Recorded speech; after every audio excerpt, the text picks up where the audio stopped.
My name is Dylan CineMasai Green, and welcome to the Real Notes podcast. I speak with rappers, producers, journalists, and other hip-hop adjacent figures about their relationship with movies, and, if at all, film inspires their craft. My guest this week is New York via Atlanta rapper, producer, fashion designer, archivist, curator, and one part of PTP, C the Lieutenant. We spoke about Coonskin, Curious George, Chicken Little and the power of animation, some favorite music videos, moving from Atlanta to New York, academia versus grassroots organizing, her multimodal cultural production, Operation L, and the creative process behind her latest mixtape, What's Really Good, available now via PTP exclusively through Bandcamp. Come fuck with them.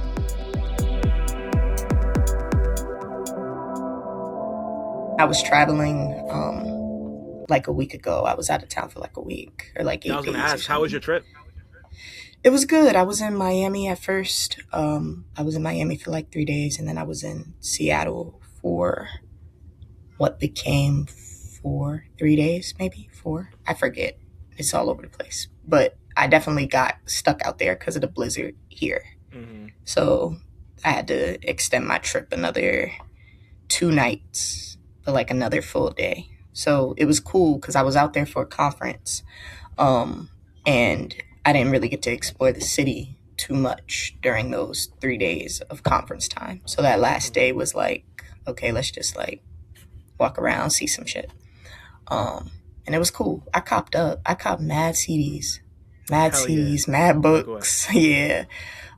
CD wise, I definitely copped. I need to review my stuff because I didn't have enough room in my luggage. So my mans that I went with, he has my stash right now. I still got to grab it from him.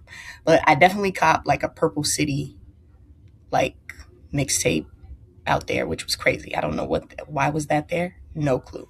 I copped like Baby Sham's first project. I copped a Dizzy Rascal. I think that was Dizzy Rascal's 3rd project. Mm-hmm.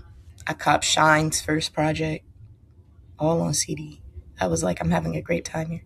I'm having a fantastic time. For everything CD wise, I might have left with like 7 CDs of shit that like just like the toughest shit, and I might have paid like a total of like 50. I didn't pay anything over 50 for all that. So decent work. Respect. Yeah. How you been? Yeah, I've been good. I've been on the hunt for CDs a lot recently too. I went to a thrift store and I guess it's also I guess they're really both thrift stores. One of them's more like a knick-knack memorabilia, like kind of like open perpetual flea market type situation. I don't know how else to describe it, but it's like a bunch of different vendors all in one space, and it's just like there. I think at that spot I found, what did I find? Public Enemy's Fear of a Black Planet, Crazy Sexy Cool by TLC, Usher's Confessions, the original version that doesn't have the Jada throwback verse on it, which made me sad when I realized after I bought it, because I probably wouldn't have copped if I knew it didn't have the Jada version, because that's my favorite version of the song. That's real. What else? A Pointer Sisters vinyl that I'd never heard of or seen before. I found it in like near mint condition for like $7. And yeah, I don't know. I've also been in like a CD hunting mood. I found, and then at another store I found Alicia Keys's Songs in A Minor, some Wynton Marsalis CD I'd never heard of before. I just copped off the strength of the cover, and yeah. It might have been like one other joint that I can't remember right now, but yeah, it's kind of crazy that you bring up the Alicia Keys one, solely because when I was at the bookstore. This was at the bookstore, but they had like a music section. So like I ended up grabbing like a piano chords. It was like a one of those like music books. And they had, I don't know why I left it in retrospect. They had an Alicia Keys Songs in A Minor, like the book with the sheet music in it. And I was like, this is fire, but I'm not about to play this. But that was stupid reasoning. Like a week later, I'm like, damn, why would I leave that? What's wrong with me? What's wrong with me? Damn. You just like reminded me that happened. When I was younger, I used to play the piano, and I had the Diary of Alicia Keys one. I tried to learn how to play hella Diary of Alicia Keys songs, and I Damn. wasn't that good. I didn't practice as much as I should. So Yeah, it just piano. like Yeah, I got the book around somewhere. Sorry. yeah, no, but no, because to your point, and I've been talking about this a lot recently. Like piano teachers are insane as a collective. I Hmm. recently took, Precious Renee Yeah. Tucker. I recently took a class with her. Not a piano lesson, but like one of her, like, she has these like sessions where like we just like talk about music, like kind of theoretical. Um, and that healed something in like 8-year-old Lindsay, who hated her piano teacher and was like, I'm quitting this shit. You know what I'm saying? Like, I'm done. Yeah, like I was so done. I also probably didn't practice as much as I should have. Like piano, you got to be on it. Like it's no Yeah. like it's not like a hobby thing at that age. Like if you're gonna be good, you got to lock in. I was not locked in, not that much. Didn't want it that bad. So here we are. Yeah, basically same. I'm at that point now where I wish I spent more time with it, just because like I love the piano, I love the way it sounds, I love being around it, and like I could still play some stuff. Like I got like 3 or 4 songs like permanently lodged in the lobe, but you know That's I right. uh I just didn't stick with it the way I should have. Like I think my parents tried to get me to do like 15-minute practicing sessions a day, and I couldn't even do that. I was not trying to hear that shit, Yeah. and I know Dad's listening, so I'm sorry. I'm gonna send you that at some point again before too long, but I'm sorry. Damn. I'm sorry. Damn, bro. I feel I'm like sorry. that's one of the best investments though. Like I feel like as a Yeah, parent, like you at least got to give it a shot. You got to give them some time to see if they'll stick, you know. But yeah, for sure. yeah, rip. Shit. What's cracking, everyone? Welcome, everybody. I've never said everyone. What's cracking, everybody? Welcome back to Real Notes. Hi, peace. It's a beautiful, overcast Tuesday afternoon on the East Coast. I got a 2-day-old chicken chalupa next to me, and my name's Dylan Green. CineMasai. I got a lot of names. Do a lot of shit. I'm outside, inside, all sides, but not like my guest today, who is literally not even in the tri-state a couple weeks ago when we agreed to hop on and do this. Yeah, But she does about 80 million things. I can't remember exact or no. I'm gonna come back. I'm gonna come back to that thought of when we first met. But like you do 80 million things and they're all incredible. I'm gonna try to get some of them. Let me see how many. Let me see how many of these I got right. okay, So, word. stylist and fashion designer, a rapper, an archivist, curator, a socialist, a founder, the founder and chief operator of Operational, um, child of the world. I don't know what else. I tried to write down as many as I could. That's Um, pretty good. some yeah, some people know her as Lindsay. I know her as See the Lieutenant. See the Lieutenant is here. I'm so happy to be Yeah, doing this. What's Really Good yeah. came out at the end of last year, but it's still out and still in the world. I'm gonna link it everywhere. Like, go find it. It's fucking dope.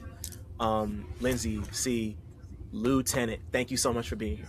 I'm so happy. Thank you for having me. I'm very excited to be on here. It's been a minute since I've even like known about like Real Notes and the event you do at Loudmouth too.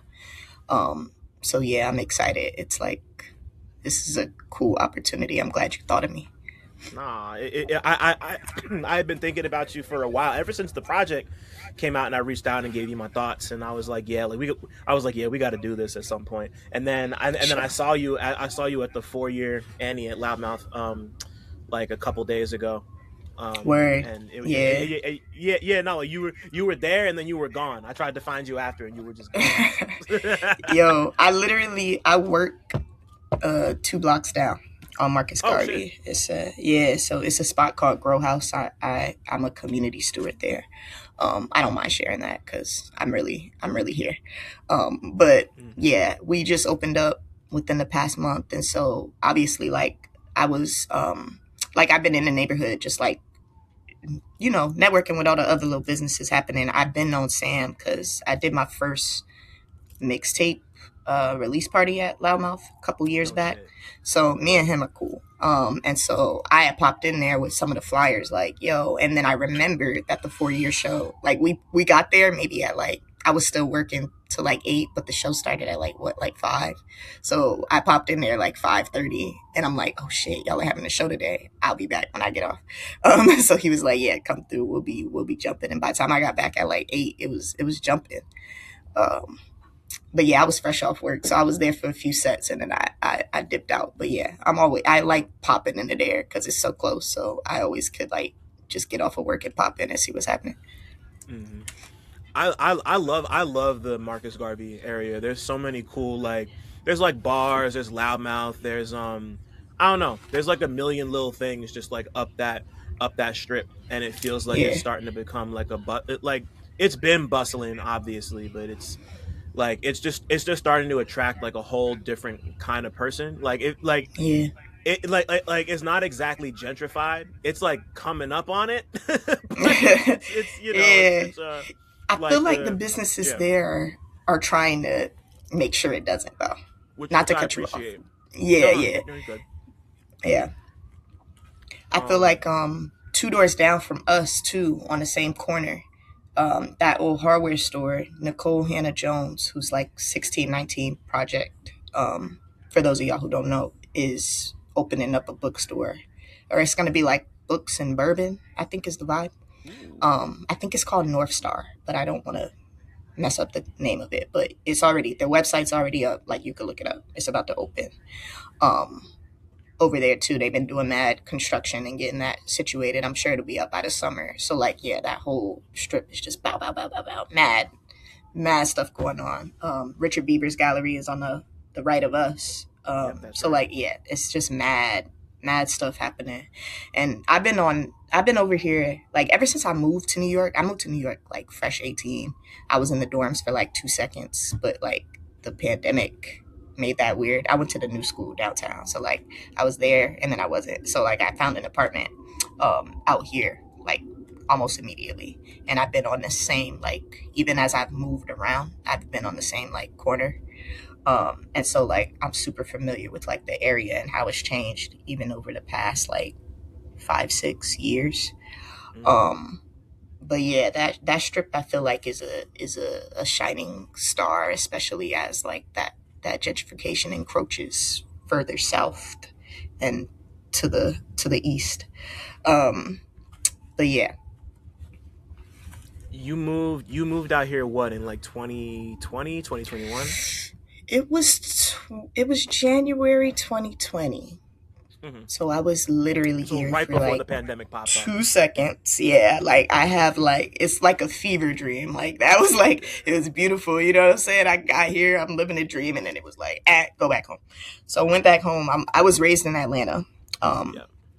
and I'm like, my whole family though is from like New Haven and stuff. So at some point, like during those summer trips to CTE, like visiting like Harlem, visiting the Bronx, I was like, I think I'm gonna move to New York. Like I'm gonna apply to schools in New York and like just try and get that rolling. I didn't apply to a school south of Philly, I don't think, honestly, which is crazy from Atlanta. Like everybody was like, no in state. And I was like, nah, no. But yeah, I was raised down there, and so yeah, it was an energy shift, but it wasn't like unfamiliar either because my mom is on up north time, so that was just the Mm. the speed we operated with at home, anyways. Um, but yeah, Before before I move on to movie questions, it's so funny you talking about you didn't apply to anywhere south of Philly to go to school, because I grew up around here and I almost went to Morehouse.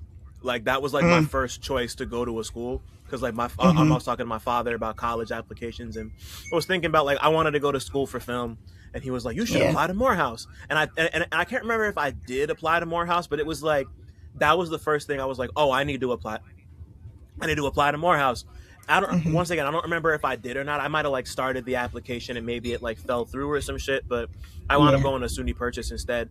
But I mean, like much love to Morehouse and Spelman, all the HBCUs, especially in especially in that area. So that almost happened. Yeah. Y'all like Real. we almost swapped cities, which would have been funny as hell.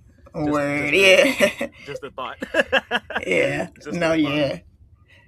Yeah, I know mad heads that went to all those schools down there. I don't think there are any HBCUs. Speaking of like PA, there are no HBCUs really north of PA. I don't think so. No, Yeah, not that really. is an interesting swap because Hmm. I was at PWI down, which was also a change.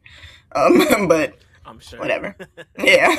Yeah, no, it's yeah, same. I did the whole I did the we'll we'll get into that later though because I definitely want to touch on Word, that. word. But I got to ask you the first question I ask everybody who comes on here. What was the Yeah. last movie or TV show you watched that you had a strong opinion about?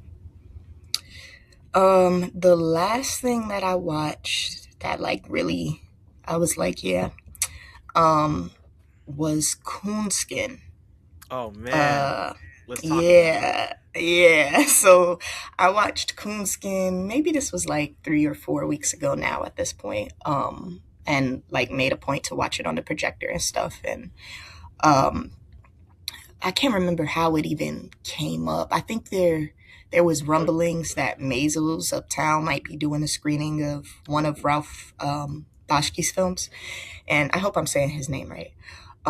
But yeah, and then like I was like, let me look into. I think the conversation was around. Shout out Dream Crusher. Dream Crusher brought up. We got a PTP group chat. We just be shooting the shit in there. But uh, Dream Crusher mentioned Heavy Traffic and like oh yeah, sent the trailer to Heavy Traffic, and I was like, I need to watch that, all and knowing. couldn't. Yeah, and so I couldn't readily find Heavy Traffic, but Coonskin came right up. So I was like, all right, let's get into this, and sick, absolutely, like visually stunning. I don't even really have like even more. It just like took my breath away in that way. Yeah, Um, but yeah, also like hilarious. The story is funny. I just like it was something like I really enjoyed. Obviously, like I'm aware of its history and its X rating and all that, but that shit was a banger. And I think like I always love like a live action, like animated, like hybrid. I love that, or same. like at least when the animation is like. Even if it's not that, like movies that really be moving me the most are when they're animated in a real place, and it's like it really just like because you have to really go hard to bring the character out of a place through animation, through Yeah, drawing, through whatever it is that you're like. So like that portrayal of New York, of Harlem, of Uptown in that era, like the black exploitation, like it scratched the right side of my brain. Um, so yeah, that was the last thing that I was like, yeah, nah, this is crazy, and it made me watch Fritz the Cat too, which he made before that. yeah, Yeah, I got into Fritz the yeah. Cat. That one is a lot more just like humorous and silly as fuck. But yeah, Heavy Traffic was. I mean, no, Coonskin was that one. I'm still looking. If anybody knows how to get me Heavy Traffic, Mm. let me know. Sheesh. Okay, so yeah, it's crazy because Coonskin was real hard to find for a long, long, long, long time. I saw it for the first time because my dad once again he like found the movie on DVD and he like somehow like it was back when like they when like most of them were out of print. He found like some like random ass copy on Amazon like 10 years ago, and just like he just Word. immediately ordered it. But he had told me about it and just like what it was about and the whole everything. And I actually saw Fritz the Cat before I saw Coonskin, but because like Mm, because Fritz the Cat was on it was on Netflix when I first started getting Netflix. So I watched Fritz and I was like, this is crazy. I love this. yeah. Like for every reason you just said. And then Coonskin happened and like yeah, just complete fucking head bust. Like as somebody who loves black exploitation and has family all over the city and like I mean like my father he grew up in the Bronx, so like I just know Mm, a lot of these types of stories. Like he's just full yeah. of stories. So like Word. to see it happen, to see it happen just like in this specific context of like the 70s and 80s and this kind of like white flight era and like the three brothers from down south coming up and like just like fucking just like I don't know, Yeah. just like I love I you know, like I love I also love how I also love the live action animated hybrid thing. I kind of wish Hmm. I know how hard it is to do it, but I wish they had done like a Who Framed Roger Rabbit type thing where it was like humans interacting with animated people. Like that would have been Yeah, cool, but word. it would have been ridiculous to make it happen with the budget Yeah, they word. had. Yeah, But like yeah. They try to. I They kind of try to get into it, but they don't. They can't fully. You can tell. yeah Yeah. yeah, and that's fine. But like I also love how like segmented the whole thing is. Like every even the shit with Fox Bear and why am I Fox Bear and Rabbit, like that's like the A story, but it still kind of feels like chopped up and segmented, and then like everything with Miss America and just Right. Yeah. it's like I love how madcap and over the top and fucking it's like exaggerated in all the best ways. Like for me, animation's always been a real soft spot and something I love because of how it can exaggerate like aspects of real life in ways that you just can't Yeah. do with live action. You know, like you can describe the way somebody's face looks or like something, but like drawing it the way it looks in your mind's eye is gonna, like, to me Hmm. that's like the truest version of the shit. And Yeah. seeing, seeing like Miss America depicted the way she was, and the cop Hmm. depicted the way he was, and the cult leader depicted the way he was, it's like The I don't know, mafia. the mafia, man, like I love that fucking movie. And funny Yeah. enough, that was that at when I started doing Real Talk, that was the first movie we screened. I did that with Nyante, and he chose to watch Ooh. Coonskin, and I was like, "Cool, let's do it." Wow. Yeah, You he know? does use you. I'm glad you brought that up because he does use the rabbit imagery and like some of his covers and whatnot. Mm-hmm. And the thing that stuck out about it to me is like that brother rabbit like archetype, like that trickster rabbit. It comes Yeah. up in so much black media, and Mm-hmm. like watching Coonskin was also like, okay, this is a pivotal point. Like I've already loved that archetype and seeing how it shows up, and I'm like, okay, Yeah. clearly this is the genesis of it for a whole generation of people. Um, so yeah, we're that's crazy to hear that that was the first screening. And But on top of yeah, that, that's where Bugs Bunny came from. Like Bugs Bunny exactly. exists because of that. I'm so mad. I have this book that I bought like 2 3 years ago that's about like the history of minstrelsy and animation. I lost it. It's Hmm. somewhere in my room. I never got Oh to start no, reading it. But like I'm going home in a couple days. I'm gonna go dig and find it and finally start reading it, because like like that's Mickey Mouse, that's Bugs Bunny, it's all the early Merry Melodies, Warner Brothers animation. It's all of that shit, like word. the white gloves. Like it's like I've always been fascinated in that type of shit. So like, and yeah, like Yeah. Coonskin really blows it open in a way that feels I don't know, like, yeah, like authentic. I like authentic, but also just like completely overblown, exaggerated. And Hmm. well, one more thing about Coonskin.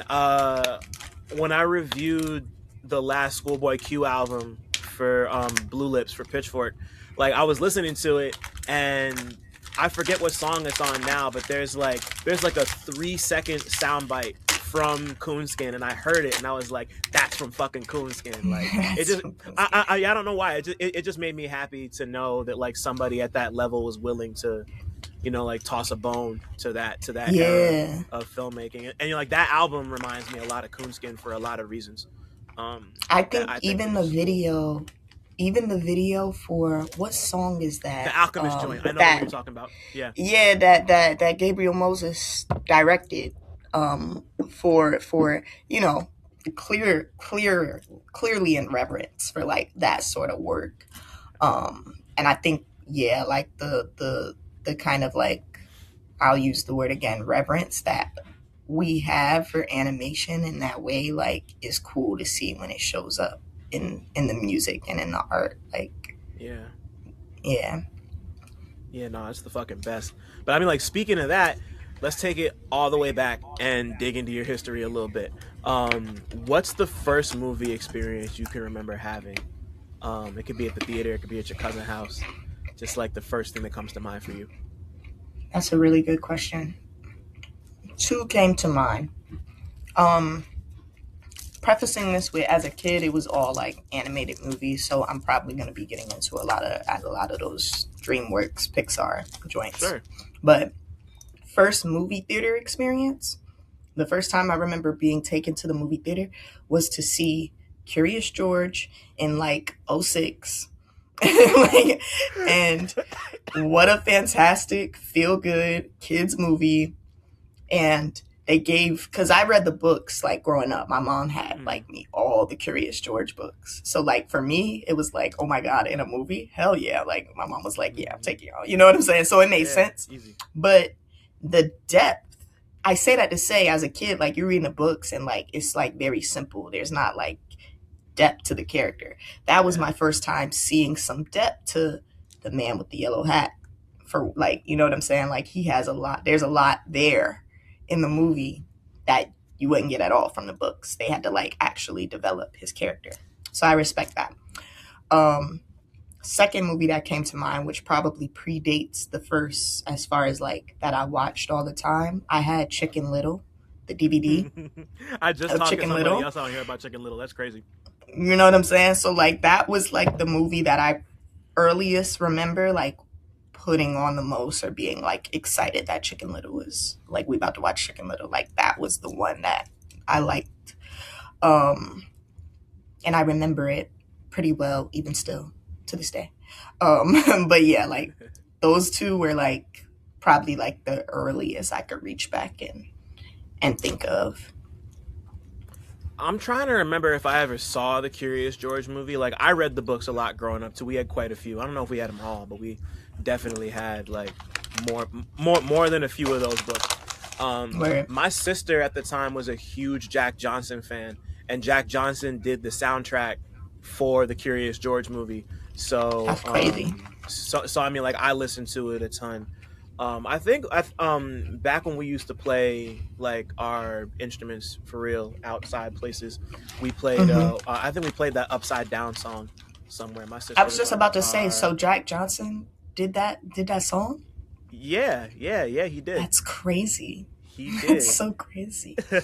My sister was on the guitar and I was on djembe, and I think I sang it. I can't remember, but like, yeah, like I have a very vivid memory of like playing that song for people at some local event in Jersey. I'm Word. blanking on what it was, but yeah, like funny enough, I don't know that I ever actually got to go catch the movie. I just heard the soundtrack a bunch and loved it, and like I love Curious George just like as a character, and the man with the Yeah. yellow hat, like these like very iconic like childhood totems were just kind of Hmm. around. But one day I'm gonna watch the movie just to do it, because Real. got to give it up to my man George. Um, Chicken Little is a movie I saw one time, and I remember it being significant because it was the first non Pixar Disney computer animated movie ever. They made a big deal about that. I saw it once and was like, ah, that's cool. And then Yeah. I never went Never back give to it it. up. Personally, it wasn't one that I was like begging my parents to get me on DVD. I was like, this is cool. You know, Yeah. it's another one I've been meaning to revisit because it's been so long, and I think we come up on the 20 year, and it's like popped up in a couple of my corners of the internet. So I'm like, you know what, Hmm. maybe it's time to go back. Maybe it's Worth time the to go watch. back. Worth the watch. Worth the watch. I think also like as an adult, like watching it, his relationship with Hmm. his father is significant.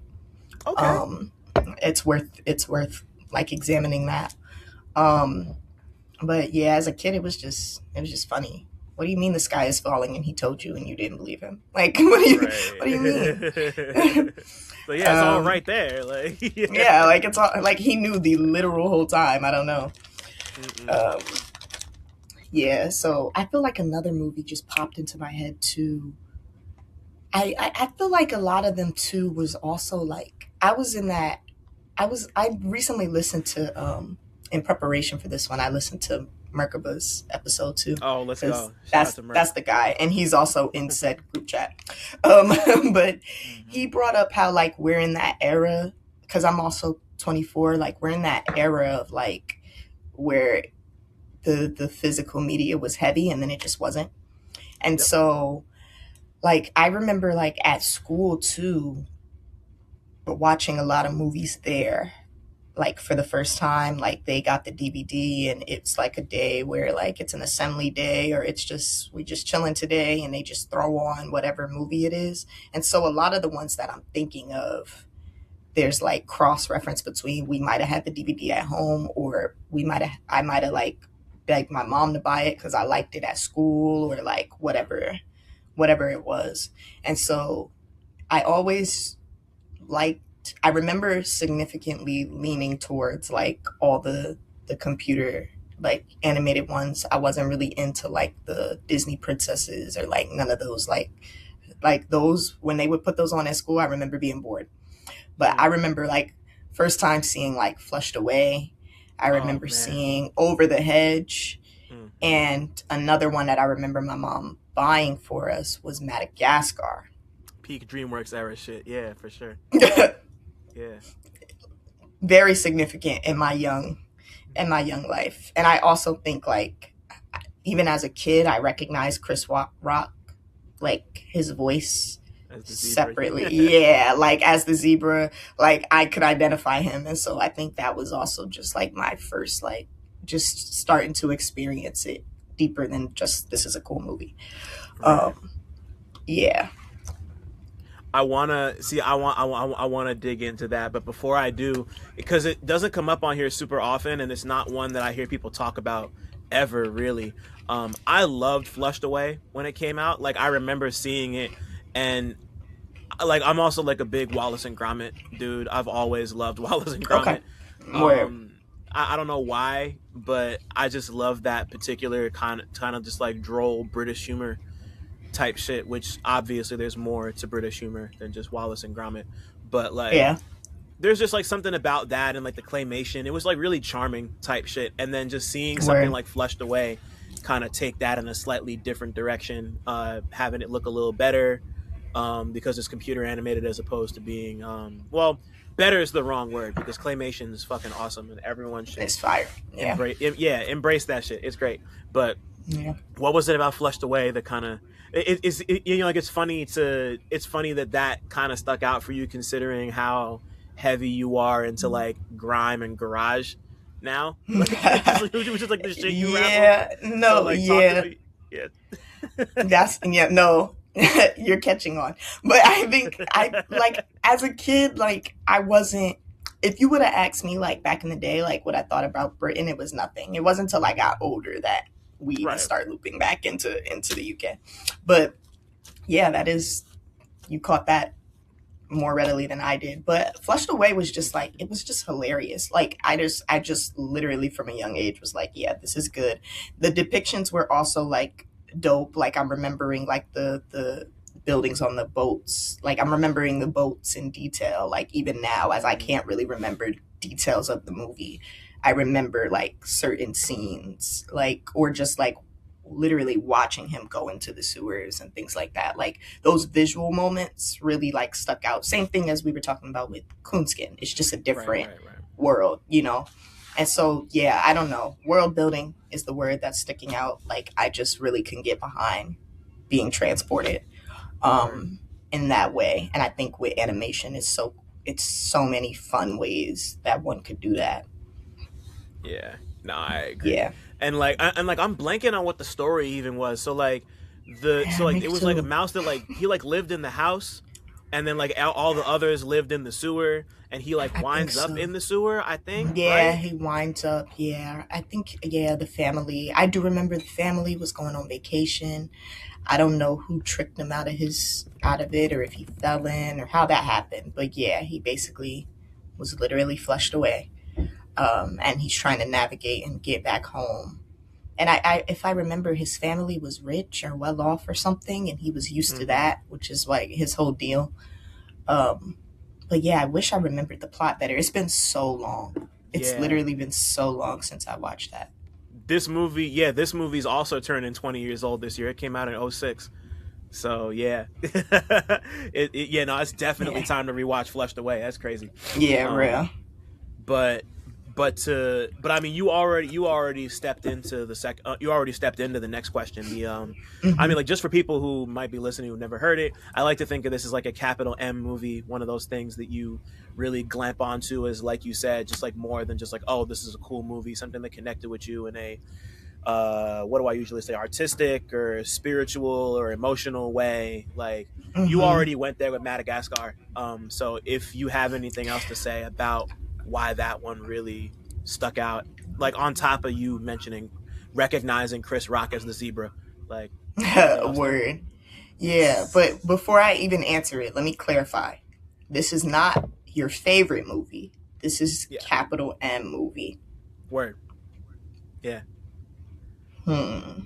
You see how that complicates the question a little bit because there's different totally. answers accordingly. Uh huh. Um, I'm I I'll finish talking about Madagascar before I pivot. So Madagascar, Word. right? Like was another one that I seen a lot, and yeah, at that young age, like okay, I'm starting to understand like the importance of a soundtrack to like a movie's popularity. I'm understanding like okay, like these are real people who are voicing these characters that I'm familiar with. Mm-hmm. Like they do other things, but they're also voicing the person that I'm hearing here. And so that concept was awoken through that movie because that was like the first one who I could identify prior to that.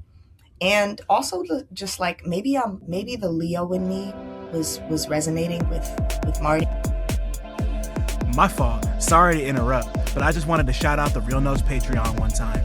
For as little as $5 a month, you get exclusive goodies like video of every interview, 2-day early access to every interview, an invite to the Real Notes Discord server, exclusive access to the Real Talk Movie Night archive, and early pre-sale links for all live events.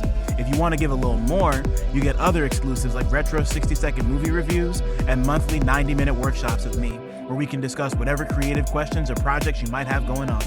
Head over to patreon.com/realnotes. That's REELNOTES to join right now. I repeat, all videos will only be available on the Patreon. Thanks for listening. Shout out to my patrons. Now let's get back to talking. Maybe that's what it is. Like if I'm like really like going or no, Marty is the zebra. What's my man's name? The The lion. lion, Alex. Um Alex. Maybe I'm like resonating because just because. Also Africa Yeah, as a setting, I can't really think of any other examples that I had of that Madagascar specifically as a setting, because that as was a when, setting. for me personally, that's when I had heard of the country, but I didn't really like the movie. Doesn't dig into like what Madagascar is. It's just like, as Right. far as we know, it's like a beach and a jungle. Like that's kind of Yeah. it. But that kind of sparked in my brain like, oh, Madagascar is a place, and like Right. that kind of The pushed me to go curiosity. look into Hmm. what it was. And I had a great history teacher in middle school who like really kind of drilled. I know the whole global map. Like you show me a country, you point to a country, I will tell you what country that is. Like That's he was fire. real good about that. And one of them was Madagascar. Like he would like there was this. Beautiful. I'm about to go on a whole tangent. I'm sorry. There No, was this go ahead, game he cook. used to have us play called it was called World Domination, where like he would like give a clue about a country, and Hmm. he had a big wall. The whole wall was covered in the whole globe map, and he would give a clue as to like this country, some famous persons from here, this is their chief export, this is some like cultural fun fact about it, and you had to find the country.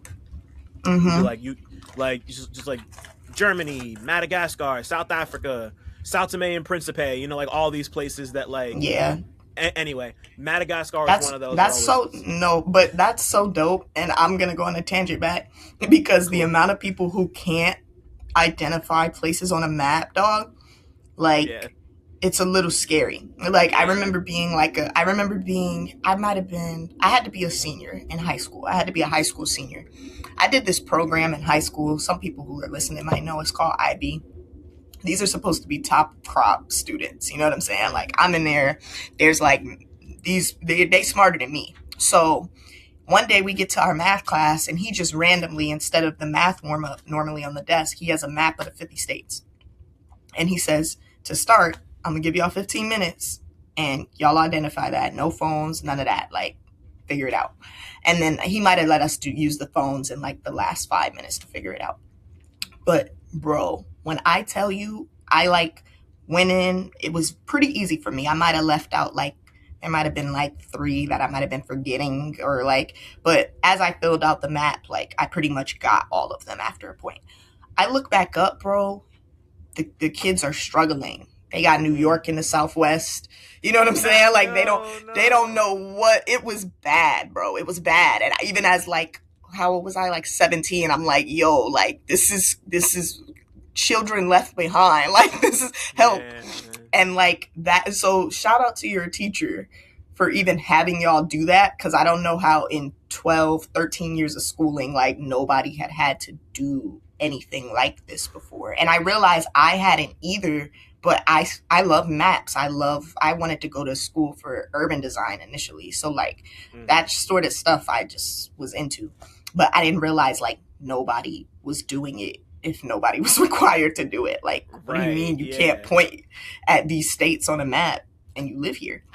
Let alone a world map. It would have been a mess. So it's nuts it's nuts because like some people don't even know where like the United States is on the map. It'll be like that, like don't know where that is, or Mexico or Canada. Like forget Europe, forget Africa, forget Asia. Like not a chance. Niggas don't know where the United States is on the map. Like point to me where America is, and like some of them hit Canada, some of them hit Mexico, some of them might hit Brazil. I'm just like, yo, like what do we? Damn, like save the children. Save the children. Yeah, like they're fine for a lot of other reasons, but like yes, teach your kid how to read a map. How to read a map. Teach your kid where the countries are on the map. Please. Anyway, I'm sorry I cut you off. Back to Madagascar. So Madagascar, cool in that way. It sparked the curiosity about where Madagascar was and etc. You asked me capital M movie though. Yeah. And this one is harder, and I don't necessarily have a streamlined answer, but I want to discuss that because really, if you would have asked like high school Lindsay about like movies or whatever, I would have really told you I wasn't really into movies. I didn't really start getting into movies until freshman year of college. Yeah. Where I took a cinematography class. And this was just one of the electives that was still open. I took it and totally flipped something in my brain. Like a switch was just flipped that I owe that professor that for the rest of my life. And some of the films that we watched in there, I remember she had us watch, she didn't even have us watch the whole movie, but I remember her having us watch the love-hate scene from Do the Right Thing. Yeah. She had us watch In the Mood for Love. She had us watch Moonlight. So like Moonlight had came out when I was in high school, but I didn't know that I had any interest in this movie. And then I watched it for class and was like, whoa. Yeah, it's one of those. Like it was like, wow, like, okay, clearly I'm missing out. And so she just really like flipped that switch in my brain.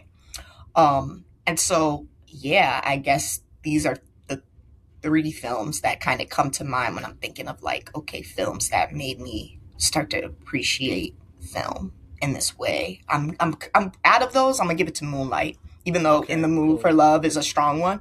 But Moonlight was crazy to me. And like, maybe it's because there's a part of me that related, but also just like the cinematography, the thing that I was watching for class, stunning. Yeah. It's a stunning film. The use of light on these dark-skinned characters, like it cooked something. Something was cooking there. I still love blue light on black skin to this day. And they did that before Insecure did, because Insecure got a lot of love for doing that. But I was like, I mean, like Moonlight was doing that like 2-3 years. Moonlight did that already. Anyway, please. I'm sorry. No, cook. So yeah, that was my shit. I was like, yeah, like, okay, I get it now. I'm starting to understand like the importance of that. Even when I think back to, again, this was the pandemic semester. So like fresh in school, half of it was in person in New York, and then after spring break, I was back home doing it on Zoom. And so she was still able to make it engaging for us, like online, because it's film. It's just like watch it at home and we still talk about it and things. So I was still set down the rabbit hole, which was cool.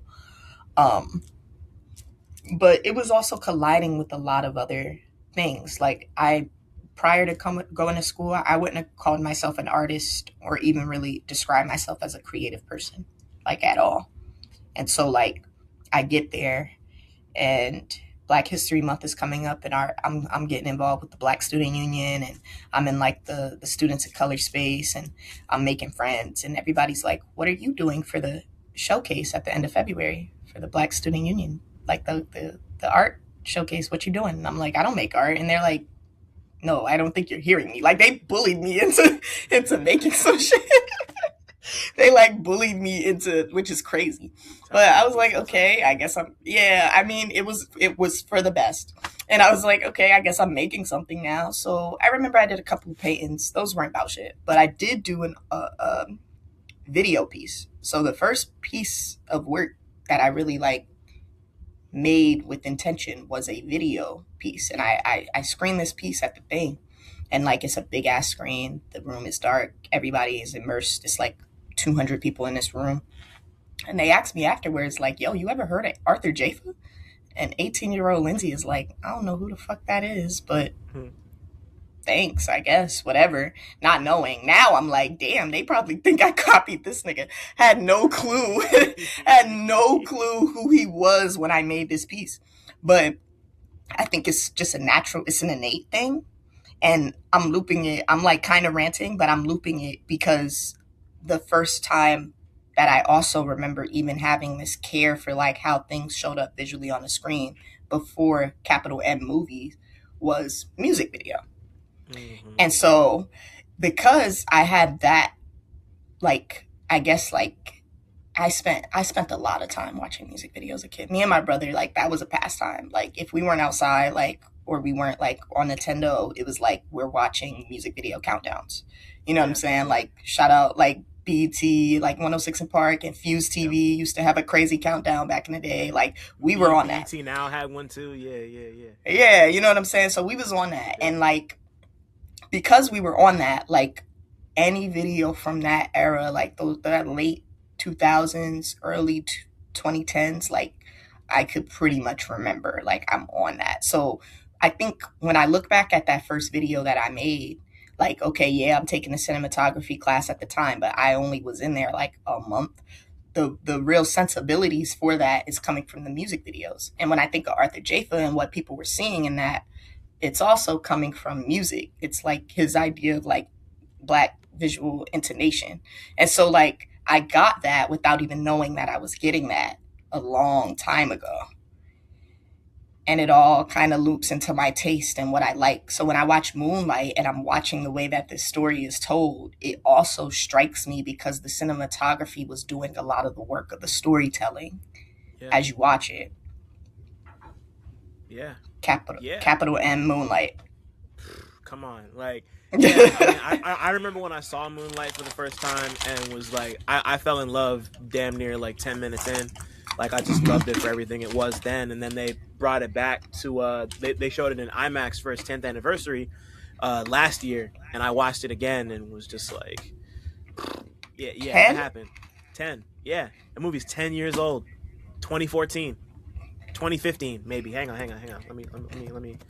It's oh, no, I'm sorry. It turns 10 this year. It was 2016.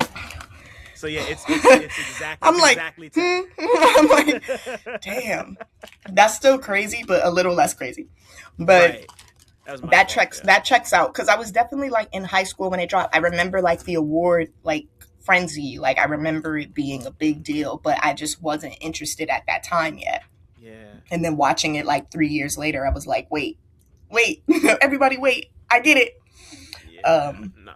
That's a good one. Yeah, no, I was already in the trenches at that point, and was just like, I think I saw it I think I saw it at a festival. It might have been like showing at a competition at like Tribeca or some shit. I think I covered it that year, and I just got in that way.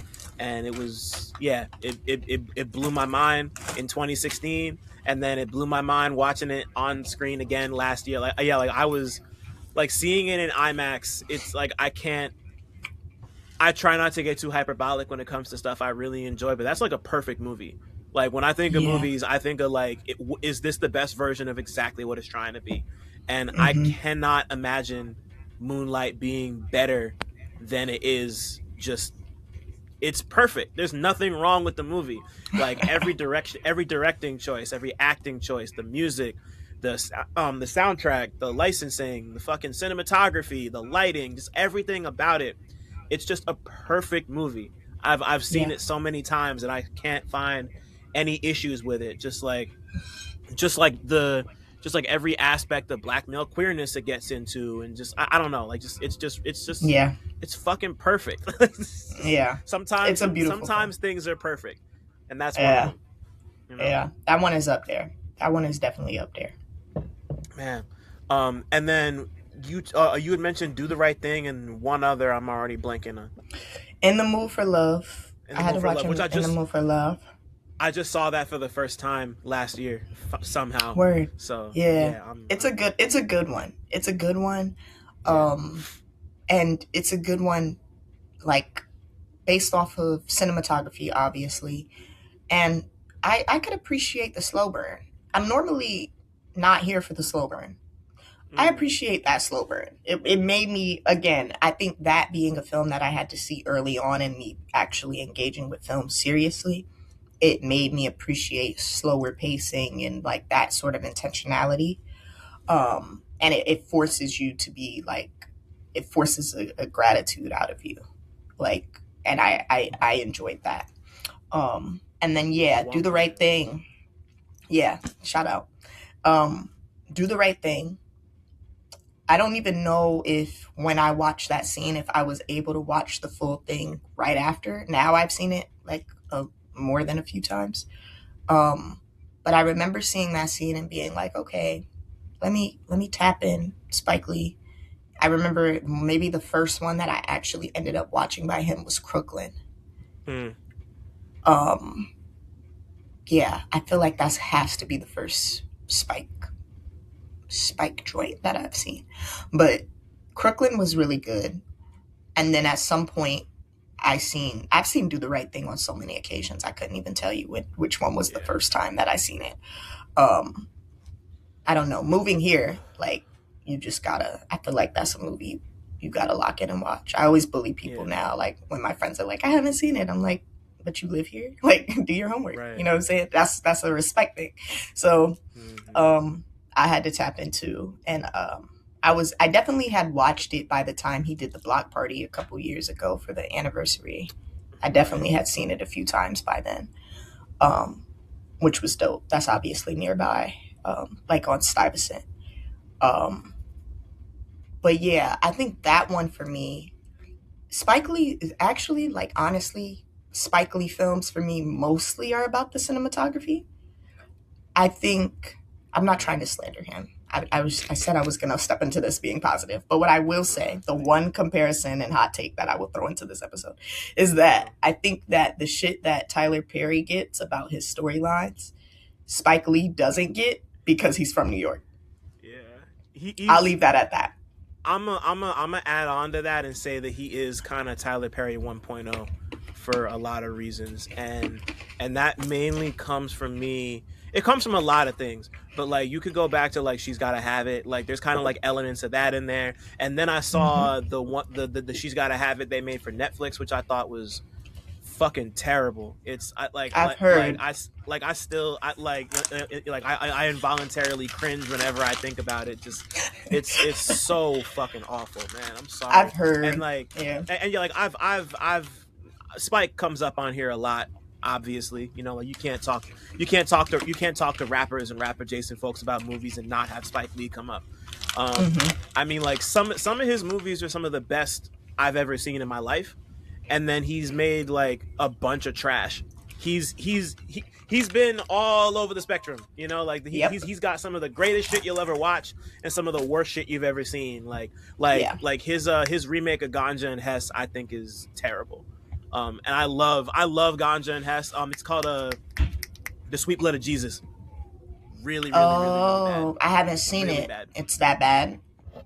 Damn. It's supposed to be like a shot for shot remake of Ganja and Hess, and just go watch Ganja and Hess. It's so much better. But like that's what makes Spike so interesting to me, you know, because like he's once again like he's got like 10 out of 10s and like 2s and 1s on the scale, and that makes him. That's what makes him more interesting and savable to me than Tyler Perry, because Tyler Perry hasn't made anything as good as Spike Lee's.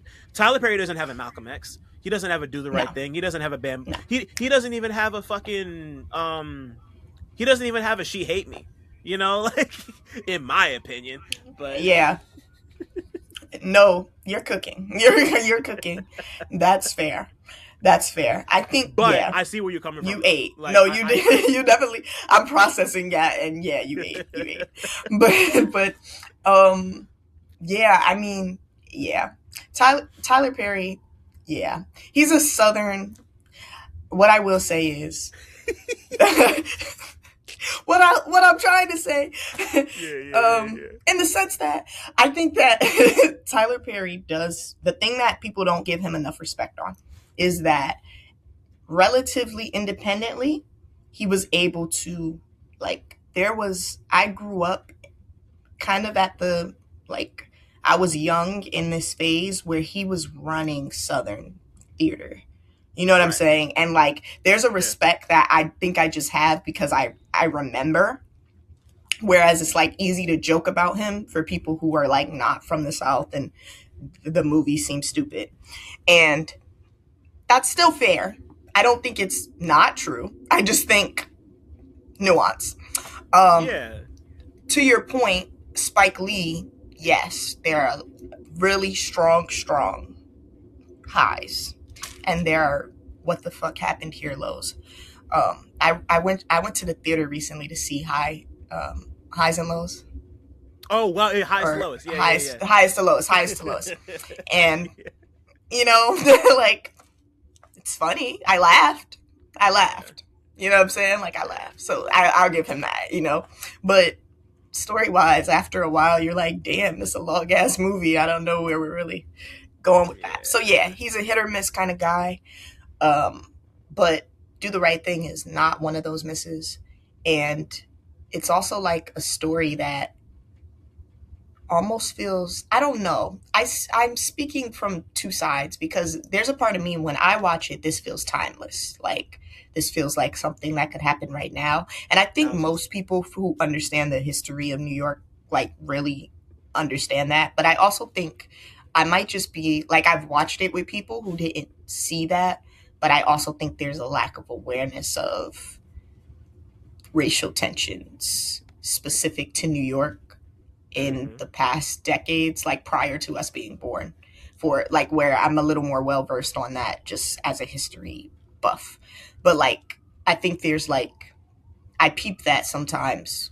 I peep people not getting it or like missing this, like, why the Italians? And it's like, nigga, what do you mean? Like, why wouldn't it be the Italians? So I don't know, but I watched it and I felt it.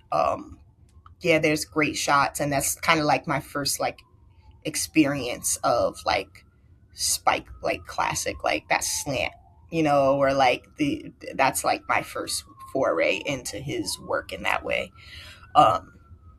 So yeah, dope one. I'll watch it again any day. Yeah, literally. Yeah, like I've owned it in about 3 different formats, and if they put it out, I could watch Do the Right Thing anytime, any day. But so I mean, like, you already mentioned this in relation to like music videos, or actually, yeah. You mentioned this in relation to music videos and how they kind of open your mind to the relationship between film and music, which is something that I usually ask people, but I've stopped doing that for some reason because it usually comes up in one way or another. But I guess I want to hone in on like specific videos from that era, that early 2010s era that really Mm, stuck out to you. Because like I could think of hella, like, you know, but I mean, just like what for you stuck out. that's a good question. And the reason it's a good question is because as a person who still just defaults to watching music videos now, I Mm-hmm. don't want to confuse what I like now with what I resonated with back then. Word. So That's that. Yeah. I'm gonna be really careful to answer with things that I saw back then that I remember being taken by. So I'm just gonna start names. Let's go. Day and Night, Kid Cudi. Mm-hmm. Yep. Um, Similarly, Good Life, Kanye West. Also, there's one that I'm thinking of. Let me make sure I have the song right. Um, Jagged Edge, Walked Out of Heaven. Wow. Deep cut. And it's a deep cut because I was significantly younger. Like the ones I just named, I'm a little older, like a little bit older, where I'm the one turning on the TV and choosing to Yeah. watch music videos. I was really young for Walked Out of Heaven. And the scene of like, or like that setup of the crib, the all white crib, and like the I remember I couldn't have been older than 5. I could not have been older than 5 when that video dropped. And I remember seeing it. It was burned to my retinas for so many years. I didn't even remember the song. It wasn't until I was older and I really had to figure out what boy group was. I remembered it being a male group, like a male R&B group. And that was all the information I had. And I had to like literally like pick between like the 6 of that time period and figure out which group, which song until I stumbled across it again. And I didn't find that maybe till I'm like 20, 21. So 4-year-old Lindsay remembered seeing that video and being like, damn, this is very impressive. Like I was visually moved. Um, I'm trying to make sure that I don't cheat. What's another video that I really liked? Okay, I might start cheating now. Songs Yeah. that like the videos I really fuck with. Um, Gangster music, Dipset, like Yep. that, like Jewel, like the walls closing in on Jewels is fucking insane, fucking nuts. Or even like I got another Jewels one too. Actually, we could just wait. We could actually just this could just go down the list of Jewel Santana, like video, like film, like music video, like bro, like some crazy stuff I can nerd out about because he was just Yeah. doing. They was just doing anything with him more so than even Cam. Cam is just posted up. We got some ideas Yeah. out with Jewels, yeah. But yeah, that one is crazy. Also, that scene of them on the block when the cops come and the shit like chops up and like zooms. It's crazy. There's like crazy zooming in and out that's happening in that video. Um, I'm thinking of. I know the hook, but my brain is not telling me the name of the song. It's like the kid is singing Santana's name on that shit. Oh Um, shit.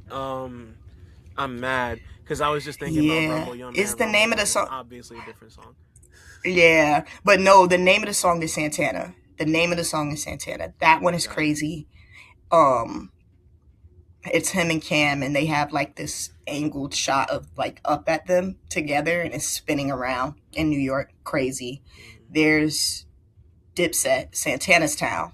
That one, Mm-hmm. I think I'm gonna stop there down the Jewels one because I want to mix it up. But that one where he comes, it's like shot in Miami, and he comes out on a car, he crashes a car, and he walks, and the camera just follows him through. It's like a Millie, but if a Millie was like in a hyper realist, like surrealist ass world, like it's that Yeah. same sort of idea of the camera like just following him.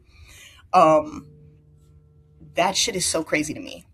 Like that's fantastic work. Like I love like shit like that. That's just kind of like again world building. We're still back Mm-hmm. to world building, but it's just a different format. Like there's so Yeah. many things going on in the background of this man, but you're still focused on him in the midst of all of that.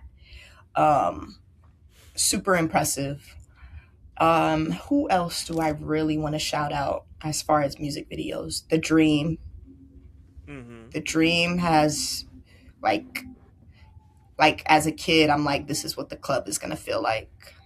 You Mm-hmm. know, and obviously Gen Z, anybody who's Gen Z will tell you that is not what the club was by the time we became adults. Nope. But we Nope. know what it was like Nope. back in the day, thanks to people like The Dream, who held it down for us. You know, I'm also thinking of, okay, let me get into another interesting one. A lot of the Let's music go. videos that I like are because I played a game on the Wii called Def Jam Rap Star, Rap Uh-huh. Superstar, some shit it was called.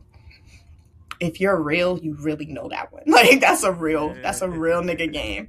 And me and my brother had it. So many of the songs that like, or the videos specifically that I love were on that game. Cause it's like, you know, it's like a rock band sort of situation where you're just singing the lyrics, but the video is playing the whole time. A Millie was on there. I Get Money, 50 Cent. Stronger, I think, was up there too if you unlocked it. I don't know if I ever. That was a long ass game. I don't ever think I finished the game. There was so many videos on that game. Mm. Um, who else? There was so much there. Oh, that was my introduction to A Tribe Called Quest scenario video. Oh, really? Crazy. I That's remember being cool. like 11 and being like, this video was fucking crazy. Like that shit. Yeah, that did it for me. What else was on there? They had a Jeezy joint on there too. Maybe it was Put On, which the video I'm not as I'm older I'm not crazy about, but I remember being like a kid and being like, hell yeah. Oh, I know what video came up in my brain when I thought to tell you about the game. Stand Up, Ludacris. Oh, wow. Yeah, good one. That's my When I shit. move, you move. Yeah, good stuff. Yeah.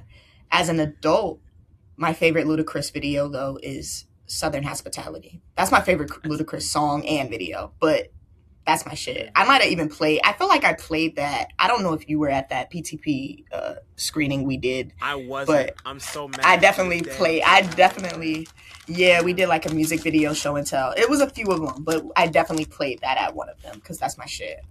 That's crazy. Um, yeah. So I I think I'll stop there because I could really get in. I could really go down the gauntlet of music videos. But I wanna mention two things based off of what you just said. One, there's this video of Joel's. It's like a freestyle he did, like in someone's, like in like the hallway of some project building. It's like him and Cam mm-hmm. and a bunch of Dipset. I already know. The Yeah. homie Brain Orchestra did a flip of it that I listened to a lot, and like yeah, like Mm. even in something that's just like as DIY as that, I just love the way. I don't know, man. Like Joel's, like you could tell that, or not even you could tell. Joel's just had charisma, the way all of them Yes. had charisma. But like, there was just something about Dipset where like every single one of them was ready to be in front of a camera. Like there was none of them who felt Definitely. like the weak link when the camera wasn't on them. Like whether it was Yeah. like doing freestyles or in videos or just like impromptu interviews. There's of course like there's so many infamous fucking Joel's like car Yeah. conversations. It's like, but Yeah. like I think about that a lot. And then favorite I mean like Ludacris is like when it comes to I mean like Luda and Busta, I feel like are kind of Right. parallels of each other when it comes to the Yeah. way they love and appreciate videos. I Yeah. always had a soft spot for the Pimpin' All Over the World video. That was always my Mm. favorite Ludacris video. Um it's I'm like glad you brought silly that and up. it's silly and kind of it's not stupid, but it's silly. Like all of his Yeah. videos are silly, but he's just like, yeah, we're at like Wet Willie's in Miami Beach, and just like these like terrible Photoshop Uh, pictures of him with ladies and just like all these random ass places. I don't know. yeah. I love it. Yeah. It's great. It's Yeah. great. Me too.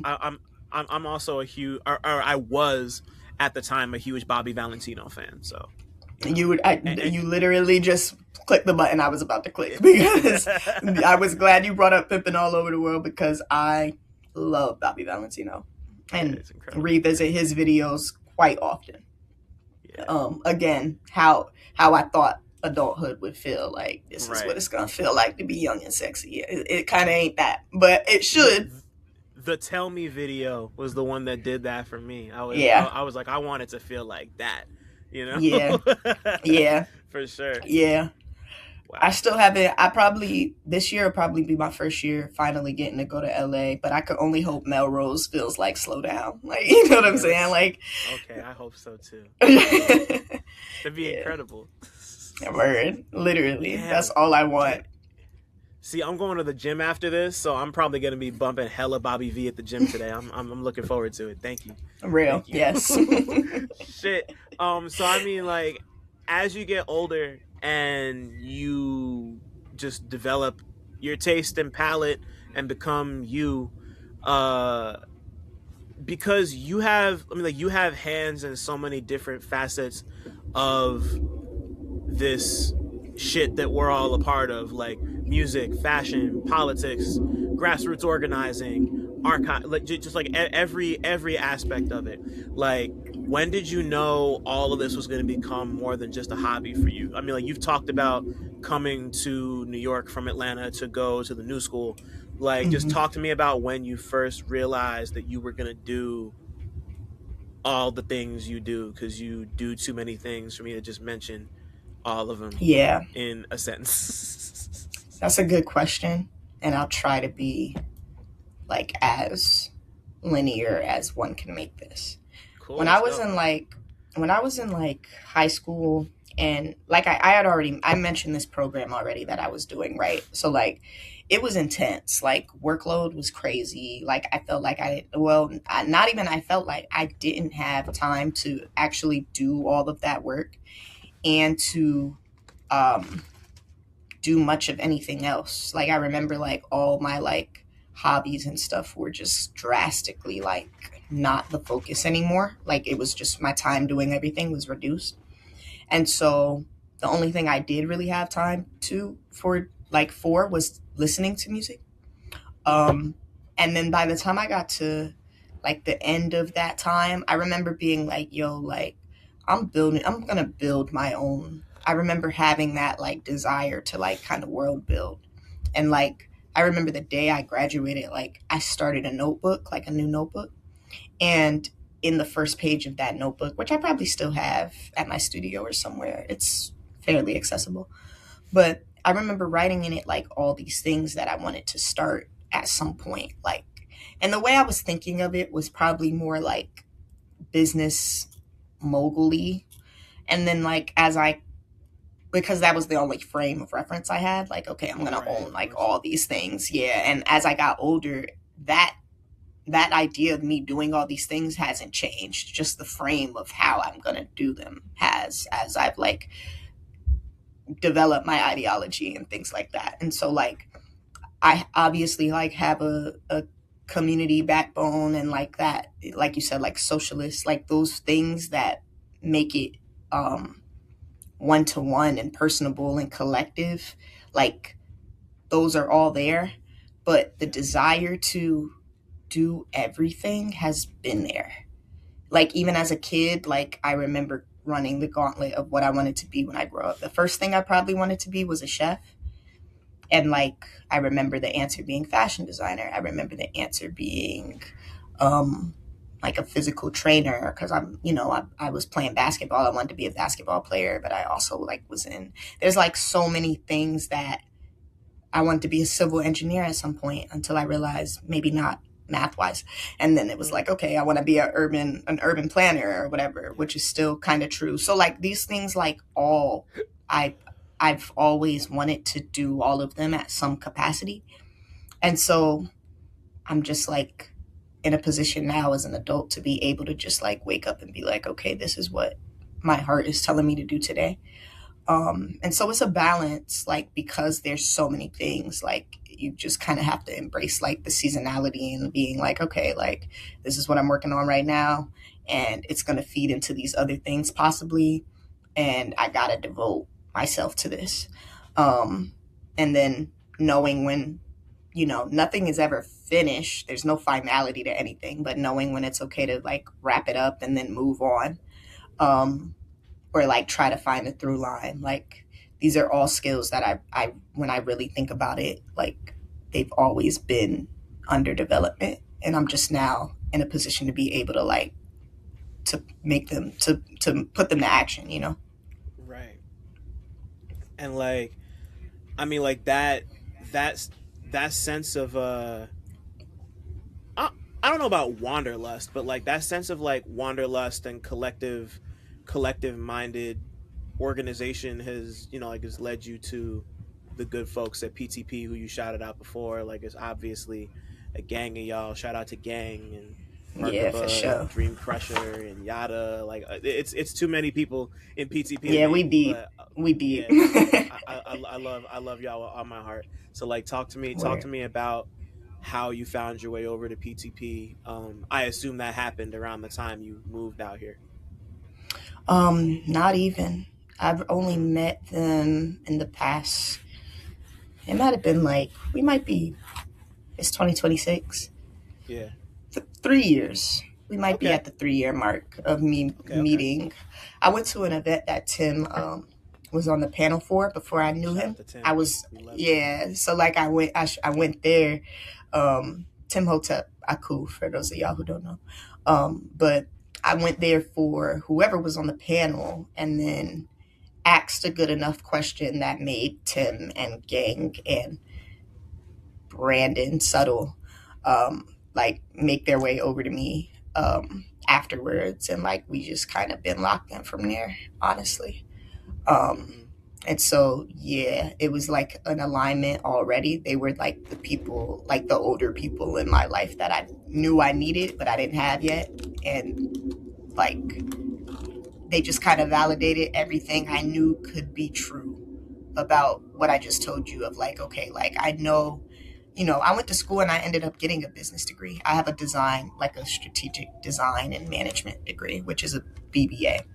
And Mm, even the whole time I was in school getting this degree, I was like, I'm going to focus on collective businesses and post capitalist business and things that are an antithesis to what the fuck y'all are trying to get me to do right here. And some professors fucked with it and some did not, but I took that road. And so, like, leaving school and being like, okay, like, I gotta make a way for myself in the world that's not that. You know what I'm saying? And like meeting them was kind of the validation of like, nah, there are people in the world who are doing it the way in yeah. which you want to, you know? And so that just was like the alignment that I needed to keep going. Um, but yeah, they've been great. That's family for sure. Yeah, man. Yeah, big time. Was this I assume so then this was after you brought operational into the world, right? Yeah, so Operation L is the name of Operation it. L. So Yeah. yeah. So yeah, that's just kind of always how I've described my practice. Or at its earliest form, it was more so a, I guess, a clothing brand. Yep. Um and so yeah, like it kind of started in that world, and then me kind of flexing the form as my like just like design capacity kind of expanded to just beyond like objects. Like okay, like I can actually like be strategic about. That's the good thing about my degree. It kind of taught me like there's a way you can apply like that design thinking to like things that aren't necessarily physically tangible, Mm-hmm. but are physically present in the world. And like, you know, so that definitely like was kind of the through line there. And like, you know, I'm like a diagram type of person, so it was a way to like get that stuff out and attribute it to this practice. And so yeah, like I had been on that was pretty much since I got to school. Like that idea for Operation L developed in 2020. Maybe when I was back home, to be fair. Like I might have been back home, pandemic hit by that time, and I'm like, okay, well, what now? And I'm like making these things out of that. Like my pandemic project was I bought a sewing machine with the refund mm. check. So like I was sewing and just making shit, and it turned into me selling some shit for a little bit. Um, and yeah, that just developed from there. Wow. Yeah. I mean, I can relate. Like my pandemic project is this. Like Real Notes is my pandemic project. Mm. That's yeah, no, it just stemmed it stemmed from all of this, and we're here. And I don't know, like I was looking through Operation L earlier today. I was actually reading the essay you wrote about taking the soul of hip hop back, the one that you wrote around the time Word. Sung was talking about like soul samples are boring, turn that unk shit off, and you brought in just like this idea of like Dochi kind of speaking counter to that, but then her embracing Jay-Z as a capitalist and how that's kind of at odds with the whole point of like wanting to save the soul of hip. Like I'm like I love that piece. I'll link it down for people who haven't seen it before. Word. um and you know like part of the reason I love the piece and your writing and the way you just like go about, you know, like espousing all these ideas is because you really do, you sit at the intersection of, for lack of a better word, just like academia and like real grassroots, like touching the people type shit. You know, like you're extremely ambitious and you know how to move. You know how to move in like those academia type areas like really well, but you're like a person at the end of the day. I mean like I've spent enough time with you to know that you're like a real person. You know, Word. like you haven't lost that, and like I know like that can be difficult to juggle because I feel like, I mean like blackness in any sort of stretch is always gonna kind of sort of be at odds with like what we understand to be academia, just because of the way like our Yeah. cultures work and like and just like uh the inherent goals we all have. Yes. So I, you know, Mm-hmm. like just to, you see, like as somebody who navigates these spaces and is like a curator, archivist, you know, like public speaker, like just like as somebody who occupies all these different spaces, you know, like what challenges do you notice kind of moving between those two poles? I hope Yeah. that question makes Okay. sense. It's something I think No, about a it lot. makes a lot of So sense. Yeah, it makes a lot of sense. Okay, I'm a cook. So let's go. the conference I was in Seattle for was called the Black Information's Future Symposium.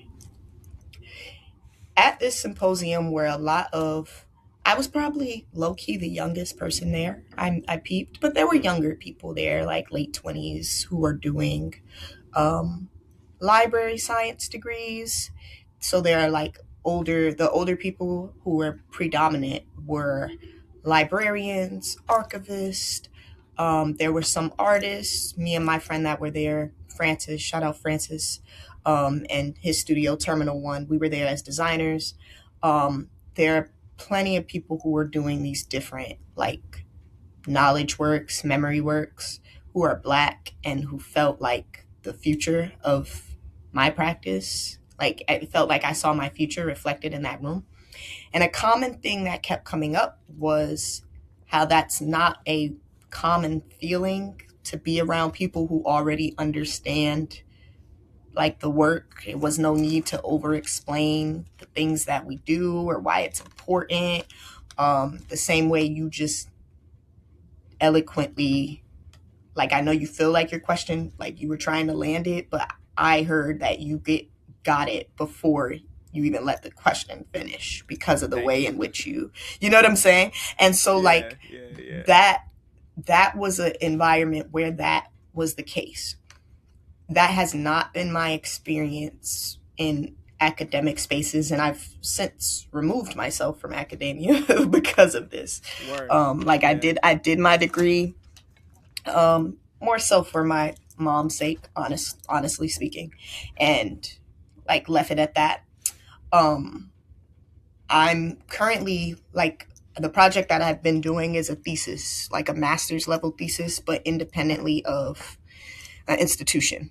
And like kind of the final straw in that was like the reaction to Palestinian protesters. Like there were people that I went to school with who were arrested the next semester after I got out of Mm, school, like for these encampments.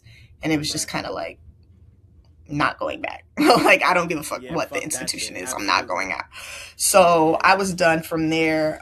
Like, whereas I might have, like, prior to that, I was thinking about it. That definitely, like, eliminated that.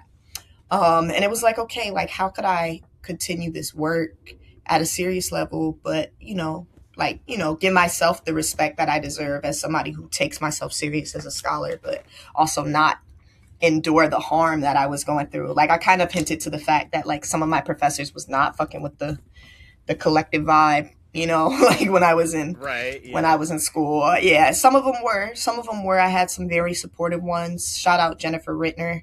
A lot of people may not know, but she's one of the editors of this book called The Black Experience in Design. So, like, my Hmm. design nerds know that book.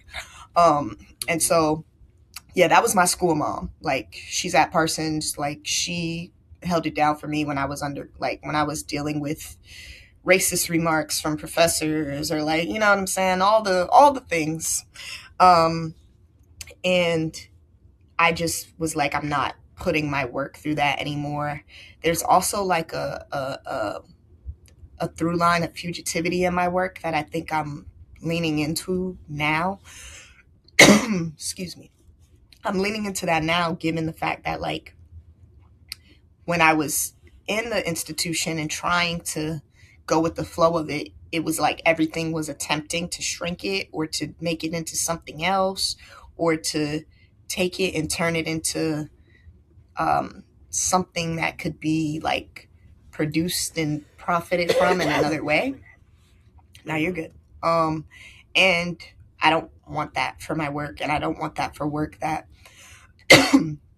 we're going back and forth. I don't want it to, like, I don't want it to affect the work that I'm doing that should be for us ultimately. And so, yeah, like, I've always been, like, I guess, an intellectually minded person, but what good is that intellectual work if it doesn't reach my peers? If I'm explaining things to them and they can't, like, understand what I'm talking about, then to me that shit is garbage. You know what I'm saying? Like, it might as well Thousand be. That percent. doesn't, yeah, it doesn't reflect, So my whole thing is, like, doing this work and, yeah, doing it at a high level, but then being able to bring it to a place where people can grasp it and do something with it ultimately. um, and so I haven't been walking the line anymore because I refuse to do it in that space. Me doing a thesis independently, I'm the first person, as far as I know, who's done some shit like this. I've really looked to see if there was any predecessor to this.